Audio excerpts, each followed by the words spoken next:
नमस्कार, बहुत स्वागत है आप सबका। आपके साथ मैं हूं पुनीत पाठक और आप देख रहे हैं सेहत से जुड़ा हमारा खास कार्यक्रम हेल्थ गुरु, जो बताता है आपको आपकी सेहत को बेहतर रखने के बहुत सारे टिप्स। आज हम बात करेंगे बेहद गंभीर बीमारी कैंसर की। कैंसर को एक दौर में ला इलाज माना जाता था, लेकिन इसका न केवल इलाज उपलब्ध है बल्कि आज एक से बढ़कर एक आधुनिक चिकित्सा पद्धतियों के द्वारा इसका आसान और सटीक इलाज है। कैंसर के इलाज के दौरान अंगों का खराब हो जाना, दाग पड़ जाना कई बार सामान्य सी बात हुआ करती थी, लेकिन अब जैसे एडवांस ट्रीटमेंट की हम बात करें, रोबोटिक सर्जरी से आप अंगों को सुरक्षित बनाए रख सकते हैं। एक्यूरेट, पूरी एफिशिएंसी के साथ में आप ऑपरेशन कर सकते हैं। टेक्नोलॉजी इतनी आगे निकल चुकी है जो कभी कल्पना की बात हुआ करती थी। इस टेक्नोलॉजी का बेहतरीन इस्तेमाल रोबोटिक्स सर्जरी के द्वारा आज हम कर रहे हैं। ये रोबोटिक सर्जरी कैसे कैंसर के सर्जरी में इस्तेमाल की जा रही है, लाभप्रद है, इस पर हम विस्तार से बात करेंगे। इससे जुड़े तमाम मिथ भ्रम, इसे दूर करने के लिए हमारे साथ में एक्सपर्ट भी जुड़ेंगे। शुरुआत करते हैं आज के हेल्थ गुरु की।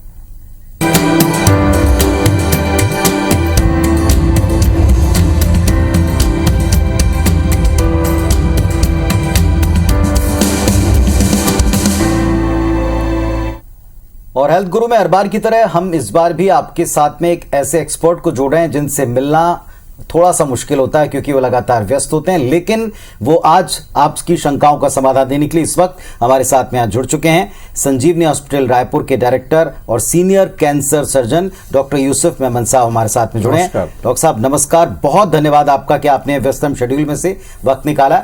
दर्शकों को यह भी बता दें कि आप डॉक्टर साहब से इस कार्यक्रम के दरमियान अपनी शंकाएं, क्वेरी के बारे में, लेकिन जिस चीज पर हम बात कर रहे हैं कैंसर संबंधी या रोबोटिक सर्जरी से संबंधित, अगर आपका कोई भी सवाल है तो आप पूछ सकते हैं। डॉक्टर साहब, कैंसर अपने आप में एक वक्त में लाइलाज माना जाता रहा, लेकिन आज भी इसका डर गया नहीं है। कैंसर का नाम सुनते ही लोग समझते हैं कि अब संभवतः जीवन नहीं बचेगा, जो सरासर गलत है। हम अपने सेंटर पर किस किस तरह से ट्रीट कर रहे हैं और किन किन कैंसर को ट्रीट कर रहे हैं?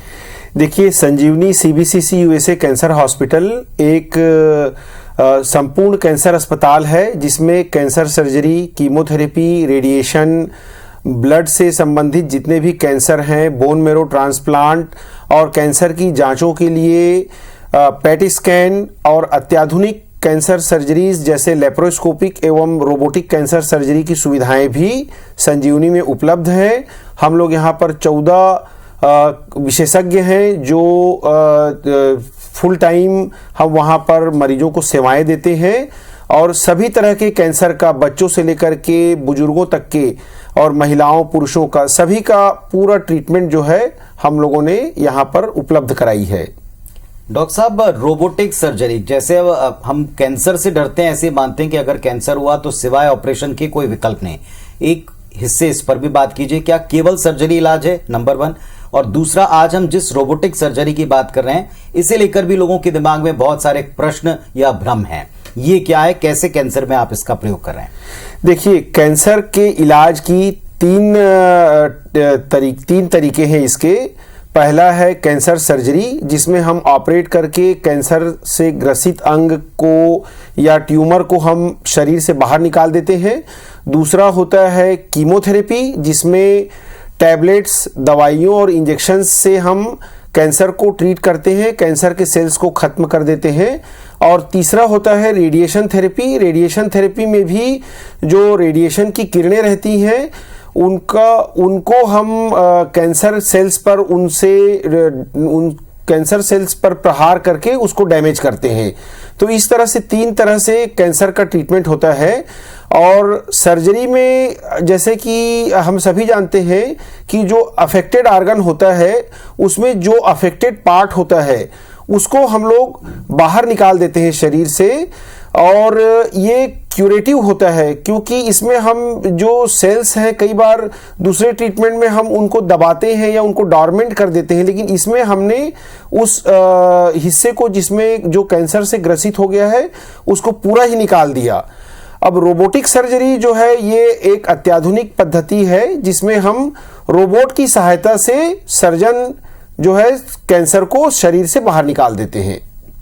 चलिए, आप भी अगर रोबोटिक सर्जरी के बारे में या कैंसर के बारे में या संजीवनी सीबीसीसी कैंसर यूएसए हॉस्पिटल के बारे में कुछ भी जानकारियां चाहते हैं, आपके जहन में कोई शंका है, संदेह, तो आप फौरन अभी डॉक्टर साहब को कॉल कर सकते हैं। इस कार्यक्रम के दौरान आपके टीवी स्क्रीन के ऊपर वो नंबर भी फ्लैश हो रहा है, 400877 ये नंबर है। अगर आप रायपुर से बाहर से कॉल करें तो कोड अप्लाई कर दें 0771, आपके प्रश्नों का जवाब इसी मंच के ऊपर दिया जाएगा। डॉक्टर साहब, रोबोटिक सर्जरी बाकी पद्धतियों से आधुनिक है, लेकिन सोचते हैं लोग इसमें कि इसमें डॉक्टर्स नहीं, केवल रोबोट ऑपरेशन करेंगे और मशीनें करेंगी तो बहुत सारी दिक्कतें हो सकती हैं। बहुत से मिथ हैं लोगों के मन में। देखिए, जैसे मैं आपको एक बहुत ही सिंपल सा एग्जांपल देता हूं कि पहले हम कैलकुलेशन जो है हाथों से करते थे और इसमें समय भी लगता था और गलतियां भी होती थी, लेकिन उसके बाद में कैलकुलेटर आया तो एक्यूरेट और फास्ट होता है। तो कैलकुलेटर को चलाने वाले जो हैं वो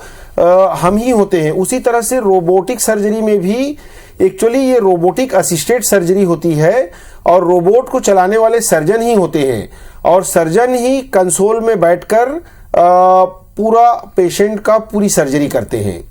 ये कितना लाभप्रद हुआ, क्योंकि आप तो दशकों से इस चीज को परफॉर्म करते आ रहे हैं, कितना आसान हुआ है, कितना परफेक्शन इसमें आया है? देखिए, रोबोटिक सर्जरी में सबसे ज्यादा अच्छी बात तो ये है कि जैसे हमें सर्जरी के लिए जैसे पेट में हमको पूरा ओपन करके हाथ को अंदर डालना पड़ता है, उसके लिए हमें बड़ा इंसिजन, बड़ा चीरा लगाना पड़ता है। लेकिन रोबोटिक सर्जरी में छोटे छोटे पोर्ट होते हैं, ट्यूब्स होते हैं, इसके माध्यम से हम लोग उसके रोबोट के 4 या 5 आर्म यूज करते हैं। एक ट्यूब से कैमरा अंदर चला जाता है बहुत ही छोटे इंसिजन से 5 मिलीमीटर के, और बाकी दूसरे छोटे छोटे पोर्ट से 5-5 मिलीमीटर के छेद से रोबोट के 3 या 4 आर्म अंदर चले जाते हैं। 2 आर्म से हम सर्जरी करते हैं, 2 आर्म से हम असिस्ट करते हैं, फील्ड में आए हुए स्ट्रक्चर को अलग करते हैं। तो इस तरह से रोबोट में सबसे बड़ा फायदा यह है कि एक तो इंसिजन छोटा होता है, पेशेंट को ज्यादा दर्द नहीं होता, स्कार बहुत छोटा होता है, बड़ा घाव नहीं होता। स्कार छोटा होने से एक तो कॉस्मेटिकली वो खराब भी नहीं दिखता, बड़े सर्जरी के जो कॉम्प्लिकेशंस होते हैं जैसे इन्फेक्शन होने की संभावना वो नहीं होती, दर्द नहीं होता और स्पीडी रिकवरी होती है। तो पेशेंट जल्दी घर चले जाते हैं, जल्दी अपने कामकाज में वापस लौट जाते हैं। रोबोटिक सर्जरी के बारे में जितनी भी हम जानकारी प्राप्त करते हैं तो एक बात तो क्लियर है कि इससे परफेक्शन आता है, लेकिन क्या मरीजों को आपको ज्यादा समझाना पड़ रहा है?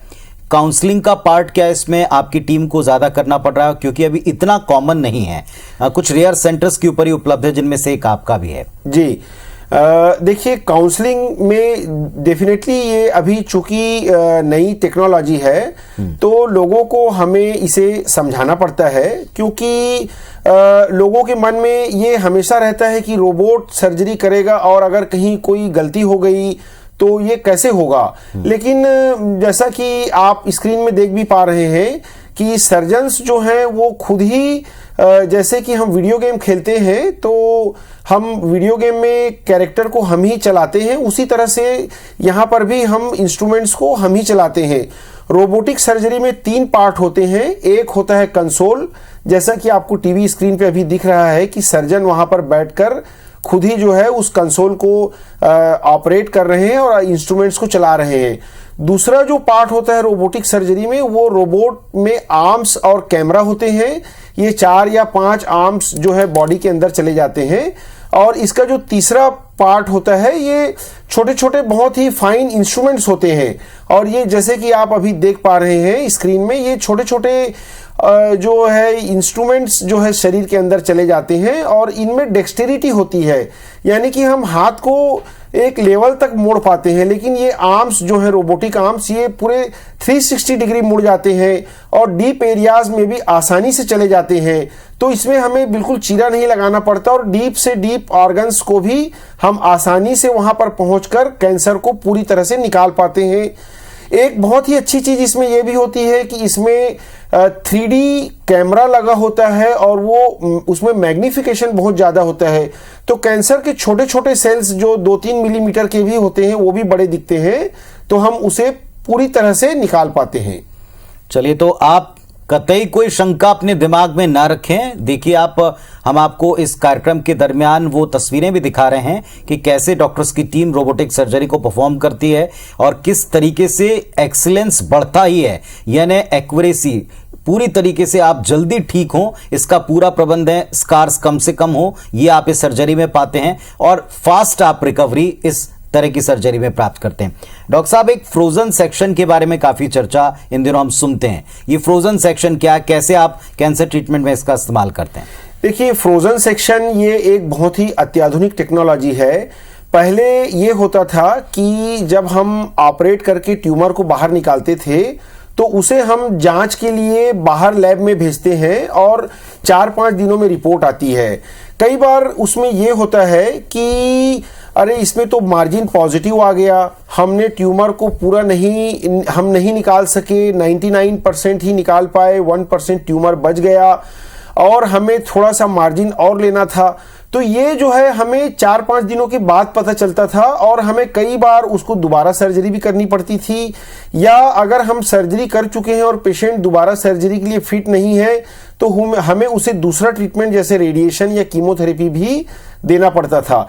लेकिन फ्रोजन की सहायता से आजकल ये हो गया है कि हम टिश्यूज को जो हम निकालते हैं -80 डिग्री में तुरंत ही ऑपरेशन थिएटर में हम उसको फ्रोजन मशीन में रखते हैं और वो फ्रोजन यानी फ्रीजिंग से ही बना है ये, उसको -80 डिग्री में फ्रीज करके तुरंत ही उसको माइक्रोस्कोप में देख करके हम पूरे मार्जिन्स का स्टेटस और वो कैंसर है या नहीं, कौन से प्रकार का कैंसर है, इसमें कहीं हमको लिम्फ नोड और ज़्यादा तो नहीं निकालने हैं या ज़्यादा लिम्फ नोड निकालने की ज़रूरत नहीं है, ज़्यादा आर्गन को इससे ज़्यादा निकालने की ज़रूरत नहीं है, इन सब चीज़ों की जानकारी हमें तुरंत ऑपरेशन थिएटर में मिल जाती है। इसका सबसे बड़ा फ्रोजन का जो सबसे बड़ा फायदा होता है वो ये है कि हम आर्गन प्रिजर्वेशन सर्जरी बहुत अच्छे से कर पाते हैं। पहले हम ब्रेस्ट कैंसर में ब्रेस्ट को पूरा निकालते थे, लैट्रिन के रास्ते के जो रेक्टल कैंसर है हमें रेक्टम को पूरा निकालना पड़ता था, जो हमारे जबड़े के कैंसर हैं उसमें हमें मुंह के कैंसर में जबड़ों को भी पूरा निकालना पड़ता था।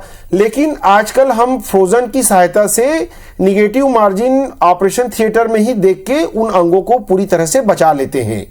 चलिए, तो ये फ्रोजन सेक्शन भी कमाल की एक टेक्निक है जिसका इस्तेमाल करके आप फिर वही कि कम एफर्ट्स में ज्यादा से ज्यादा लाभ प्राप्त कर सकते हैं या कम हिस्से को निकालकर आप ज्यादा सुरक्षित तरीके से आप अपनी सर्जरी को परफॉर्म कर सकते हैं। हमारे साथ में अब कॉलर जुड़ना शुरू हो गए हैं। प्रीति जी जुड़ी जांजगीर से। नमस्कार, स्वागत है, अपना सवाल पूछिए।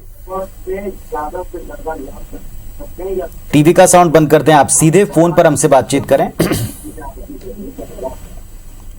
हेलो जी, पूछिए। जी,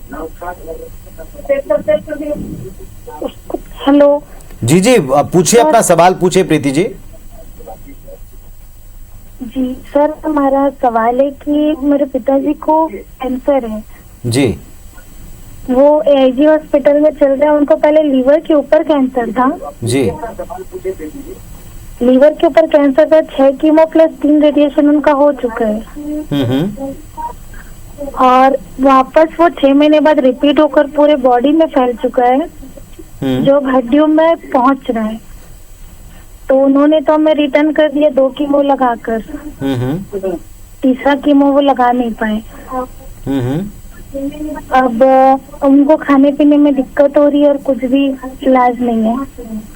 जैसा कि आप बता रहे हैं, मैं समझ पा रहा हूं कि ये जैसे पूरे शरीर में फैल चुका है, मतलब ये 4थे स्टेज का कैंसर है और चूंकि डॉक्टर ने भी अब कीमोथेरेपी लगाने से मना कर दिया है, तो इसमें इस तरह के केसेस में हम लोग जो ट्रीटमेंट देते हैं इसे हम पेलिएटिव केयर कहते हैं। पेलिएटिव केयर में कैंसर को अब पूरी तरह से ठीक करना अगर संभव नहीं है तो ऐसी स्थिति में मरीज को जो जो भी तकलीफें हैं उसका इलाज किया जाता है। जैसे अगर उनको दर्द है तो दर्द की दवाइयाँ, नींद नहीं आ रही है तो नींद की दवाइयाँ, खाना नहीं खा रहे हैं तो हम उनको ग्लूकोज या सलाइन चढ़ा करके हम, और प्रोटीन और लिपिड के इन्फ्यूजन आते हैं वो दे करके हम उनको ताकत दे सकते हैं। नींद नहीं आने पे नींद की दवाइयाँ दे सकते हैं। तो इस तरह से हम मरीज की जो भी बची हुई लाइफ है उसकी क्वालिटी को हम इम्प्रूव कर सकते हैं। तो अब इस स्थिति में हमें उनका पेलिएटिव केयर करना चाहिए। हमारे साथ में रायपुर से एक और कॉलर जुड़ गए हैं, आकांक्षा जी। आकांक्षा जी नमस्कार, सीधे अपना सवाल पूछेगा। सर आपको डॉक्टर साहब से नमस्ते। जी सर हमें ये पूछना है कि किडनी में जो जो ऑब्स्ट्रक्शन की समस्या किसी को होती है, क्या उसकी सर्जरी भी डॉक्टर साहब के अस्पताल में हो सकती है क्या? जी। सर किडनी की सर्जरी क्या रोबोटिक सर्जरी जी, हो अपना सकती अपना है? सवाल का पहला हिस्सा थोड़ा आप स्पष्टता से बोलेंगे, किडनी में क्या समस्या है? सर PUJ ऑब्स्ट्रक्शन, सर कुदरती पैदाइशी रुकावट है किडनी अच्छा। के मार्ग में, तो क्या उसकी सर्जरी हो सकती है? देखिए, हमारे यहाँ जो रोबोट है वो कैंसर सर्जरी का रोबोट है। तो कैंसर अस्पताल में हम लोग इस तरह के ऑपरेशंस नहीं करते हैं, लेकिन ऐसे अस्पतालों में जहाँ किडनी का काम होता है वहाँ पे आप यूरोसर्जन से मिलकर इसकी इंक्वायरी कर सकते हैं। चलिए, अगर आपके जहन में भी कोई भी सवाल है तो आप सीधा डॉक्टर साहब से जुड़कर पूछ सकते हैं।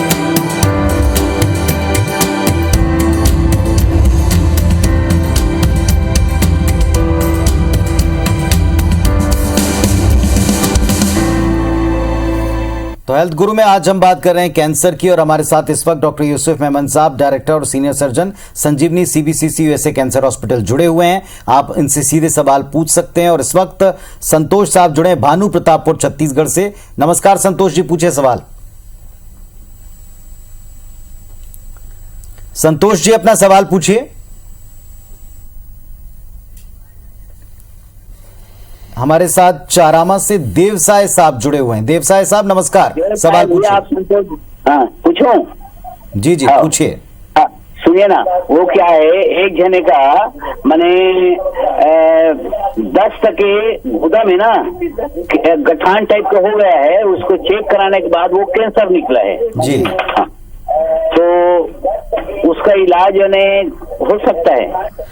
बिल्कुल, ये जो आप बोल रहे हैं गुदा द्वार, इसको हम लोग रेक्टम भी कहते हैं, इसका कैंसर हो सकता है। ये इसमें सबसे पहले हमें अगर कैंसर पता चला है तो ये देख लेना चाहिए पेट स्कैन करके कि शरीर में कहीं बीमारी और फैली हुई तो नहीं है। और अगर बीमारी कहीं फैली हुई नहीं है तो इसमें हम रेडिएशन थेरेपी देके बीमारी को थोड़ा दबाते हैं और उसके बाद लेट्रिन के रास्ते को बचाने वाला एक सर्जरी करते हैं फ्रोजन की मदद से। और इसको भी हम लेप्रोस्कोपी या रोबोटिक सर्जरी से भी कर सकते हैं, या ओपन सर्जरी से भी हम इसका ट्रीटमेंट कर सकते हैं। चलिए, आप भी अपने सवाल पूछ सकते हैं सीधे तौर पर जुड़ करके। डॉक्टर साहब, कैंसर आज की तारीख में इतना एडवांस ट्रीटमेंट है, लेकिन हम ये देखते हैं लाइफस्टाइल डिजीजेस बहुत बढ़ती जा रही हैं। क्या कैंसर भी लाइफस्टाइल से कहीं बढ़ रहा है? आपको ऐसा लगता है? क्योंकि कैंसर पेशेंट्स की तादाद बढ़ती जा रही है, या अब डायग्नोज होने लगा तो पता चल रहा है? नहीं, देखिए, कैंसर जो है, कैंसर एक लाइफस्टाइल डिजीज ही है।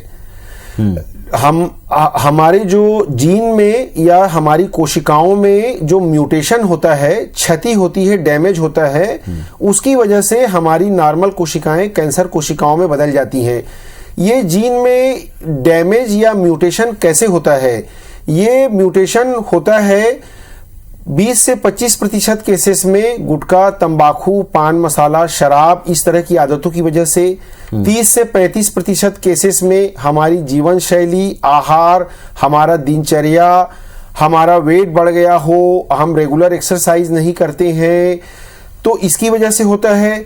10 से 15% केसेस में पर्यावरण में प्रदूषण, जैसे कि आपने देखा होगा कि ऐसे एरियाज में जहां पर प्रदूषण ज्यादा है वहां के लोगों को लंग कैंसर ज्यादा होता है। जहां पे डाई की फैक्ट्री है वहां पे लोगों को यूरिनरी ब्लैडर का कैंसर ज्यादा होता है।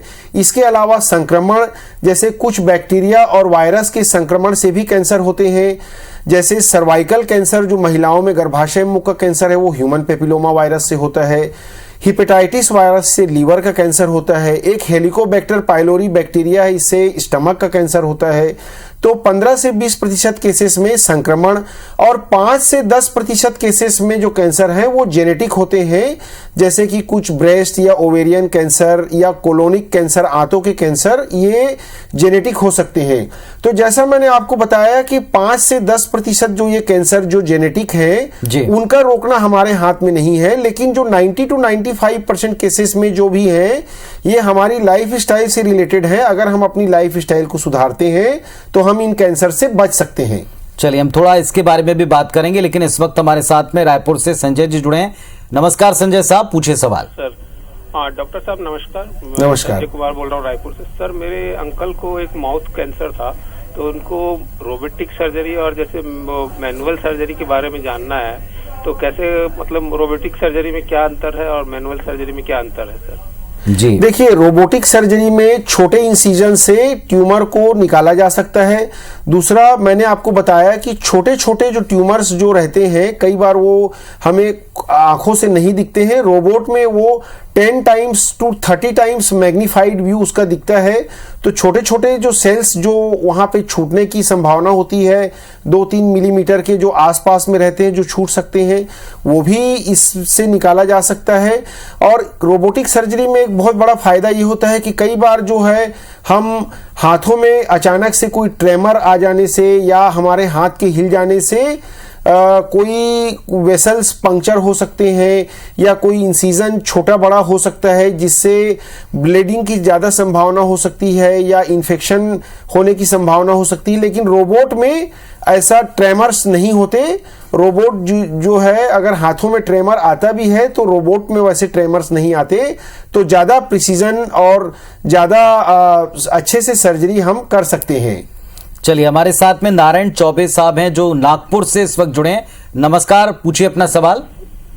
हाँ डॉक्टर साहब नमस्कार। नमस्कार जी डॉक्टर साहब, मेरे यूरिनरी ब्लैडर में कैंसर है 2 साल से। हर 6 महीने में मैं सिस्टोस्कोपी करा के चेक करता हूँ, वो सुप्त अवस्था में है जी। तो मुझे क्या करना चाहिए? नहीं, अगर आपको यूरिनरी ब्लैडर कैंसर हुआ था 2 साल पहले और अभी आप 5-6 महीने में सिस्टोस्कोपी करा के चेक करते हैं और अगर उसमें कुछ नहीं है तो हमें अभी फिलहाल कुछ करने की जरूरत नहीं है। लेकिन मैंने चूंकि आपकी पूरी रिपोर्ट्स नहीं देखी हैं, तो आपके जो भी डॉक्टर हैं जिनसे आप ट्रीटमेंट लेते हैं उनसे लगातार संपर्क में आपको रहना चाहिए और जब जब वो आपको चेकअप के लिए बुलाते हैं आपको उनसे मिलना चाहिए। और चूंकि आपकी सारी रिपोर्ट्स उनके पास है और वो ज़्यादा जानते हैं, तो बेहतर है कि आप उनसे संपर्क करें। चलिए, और अगर आप चाहते हैं डॉक्टर साहब से संपर्क करना तो यहाँ भी नंबर हम फ्लैश कर रहे हैं, आप इन पर कांटेक्ट करके यहाँ भी परामर्श ले सकते हैं। बहुत बहुत शुक्रिया डॉक्टर साहब, आपने इतने सारे सवालों का जवाब दिया और लोगों की शंकाओं का समाधान दिया। आज के हेल्थ गुरु में फिलहाल इतना ही। आप अपनी सेहत का ख्याल करें, कैंसर से आप बच कर रहें, संभल कर रहें और जो इसमें बताया गया इसका पूरा फायदा आप भी उठाएं, परिवार के लोग भी। धन्यवाद।